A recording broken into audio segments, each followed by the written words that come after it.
पहलगाम कश्मीर की वो धरती जिसे लोग जन्नत कहते हैं, ऊंचे पहाड़, बहती हवा और बैसरण का वो मेडो जहां सैकड़ों लोग सिर्फ सुकून ढूंढने आते हैं। लेकिन 22 अप्रैल 2025 को इस जन्नत में वो हुआ जो किसी ने सोचा भी नहीं था।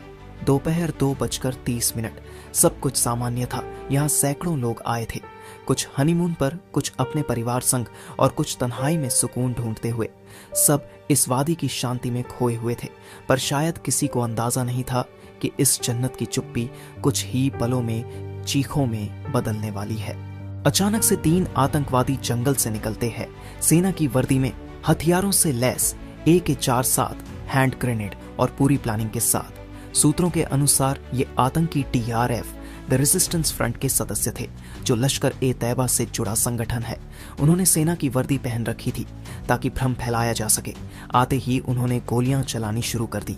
प्रत्यक्षदर्शियों के अनुसार आतंकियों ने कुछ लोगों से उनकी धार्मिक पहचान पूछी और फिर निशाना बनाया।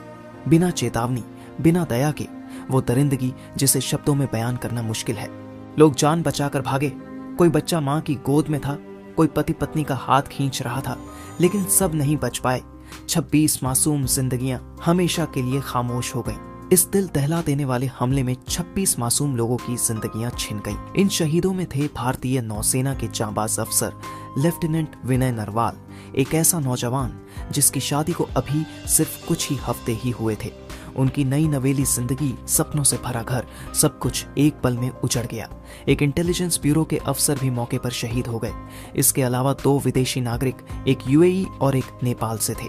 20 से ज्यादा लोग गंभीर रूप से घायल हुए। एक महिला ने कहा, हम सेल्फी ले रहे थे, तभी पीछे से फायरिंग शुरू हुई। सब गिरने लगे। मैं अपने बेटे को लेकर भागी, लेकिन मेरी आंखों के सामने मेरे पति को मार दिया उस दरिंदा ने। हमले के बाद प्रधानमंत्री नरेंद्र मोदी सऊदी अरब से सीधे दिल्ली लौटे। उन्होंने कहा, जो इस हमले के पीछे हैं, उन्हें इंसानियत और कानून दोनों से सजा मिलेगी। गृहमंत्री अमित शाह श्रीनगर पहुंचे। राष्ट्रीय सुरक्षा सलाहकार अजित डोभाल ने सीधे ऑपरेशन की कमान संभाली। सेना, CRPF और जम्मू कश्मीर पुलिस ने संयुक्त सर्च ऑपरेशन शुरू किया। अमेरिका, फ्रांस, जापान, UAE, रूस, सभी देशों ने इस हमले की निंदा की।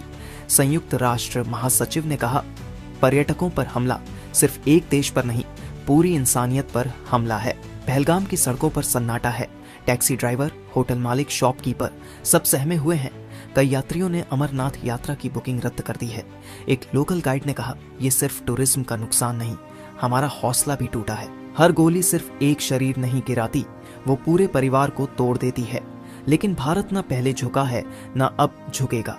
हम अपने पर्यटकों की रक्षा करेंगे, अपने लोगों का साथ देंगे और आतंकवाद को उसकी जड़ों से खत्म करेंगे। ये जन्नत फिर मुस्कुराएगी, क्योंकि आतंक की कोई जमीन नहीं होती। अगर इस घटना ने आपको भी झकझोर दिया है तो इस वीडियो को शेयर कीजिए, ताकि हर कोई जाने आतंकवाद का चेहरा कितना डरावना है और इंसानियत कितनी कीमती। मिस्टर एनिमेशन को सब्सक्राइब करें। सच दिखाने की हमारी कोशिश में हमारा साथ दें।